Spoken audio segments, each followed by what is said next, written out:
Huwag kami hawakan. Wala kaming ginagawang masama. Walang ginagawang masama.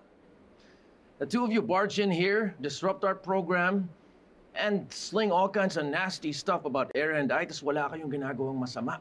Mabuti pa, sumama na kayo sa mga guards dahil kung hindi, kakasuhan namin kayo ng trespassing and public disturbance. Ora mismo.